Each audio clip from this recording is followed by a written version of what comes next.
আসসালামু আলাইকুম। আশা করি আপনারা সকলেই ভালো আছেন। নগদ এজেন্ট সিম কিভাবে নেবেন, নগদ এজেন্ট হতে কি কি ডকুমেন্টস লাগে, প্রতি হাজারে কমিশন কত টাকা, A to Z বিস্তারিত জানতে অবশ্যই শেষ পর্যন্ত ভিডিওটি দেখবেন। নগদ এজেন্ট হতে কি কি ডকুমেন্টস লাগে চলুন জেনে নেওয়া যাক।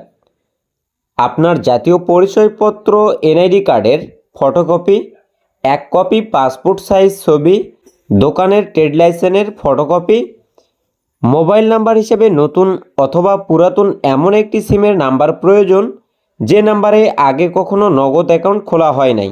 প্রতি হাজারে কমিশন কত টাকা চলুন জেনে নেওয়া যাক। নগদ থেকে প্রতি হাজারে লেনদেন করলে প্রতি হাজারে কমিশন 4 টাকা, অর্থাৎ একজন কাস্টমারের নাম্বারে আপনি যদি 1000 টাকা ক্যাশ ইন করেন তাহলে 4 টাকা কমিশন পাবেন, অথবা আপনার এজেন্ট নাম্বারে একজন কাস্টমার 1000 টাকা যদি ক্যাশ আউট করে সেক্ষেত্রে 4 টাকা কমিশন পাবেন। আপনার এজেন্ট অ্যাকাউন্ট থেকে কাস্টমারের সঙ্গে লেনদেনের পাশাপাশি বাধ্যতামূলক সপ্তাহে 6 দিন নগদ ডিওসের সঙ্গে লেনদেন করতে হবে।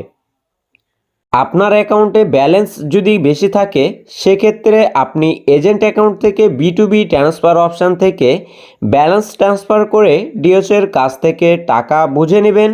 আর আপনার এজেন্ট অ্যাকাউন্টে ব্যালেন্স যদি কম থাকে সেক্ষেত্রে ক্যাশ টাকা ডিওসেকে দিয়ে ব্যালেন্সে B2B রিসিভের মাধ্যমে ব্যালেন্স লোড নেবেন।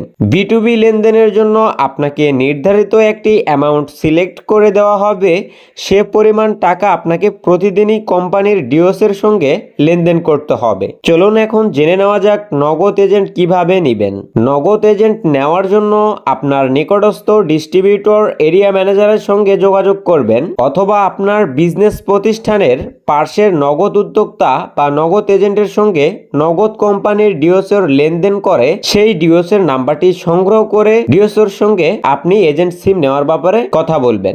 নিকটস্থ ডিস্ট্রিবিউটর এরিয়া ম্যানেজার অথবা ডিওসের কাছে আপনি আপনার প্রয়োজনীয় ডকুমেন্টসগুলো সঠিকভাবে জমা দিবেন। নগদ কোম্পানি থেকে আপনার ডকুমেন্টস পেপার যাচাই শেষে আপনার নগদ এজেন্ট অ্যাকাউন্ট চালু করে দিবে। এর জন্য 7 থেকে 30 কর্মদিবস পর্যন্ত আপনাকে অপেক্ষা করতে হবে। আজকের এই ভিডিওটি এই পর্যন্তই। ভিডিওটি দেখে যদি আপনি একটুও উপকৃত হন অবশ্যই আমাদের ইউটিউব চ্যানেলটি সাবস্ক্রাইব করবেন, আর ফেসবুক পেজ থেকে ভিডিওটি দেখলে অবশ্যই ফেসবুক পেজটি ফলো করবেন। ধন্যবাদ সবাইকে।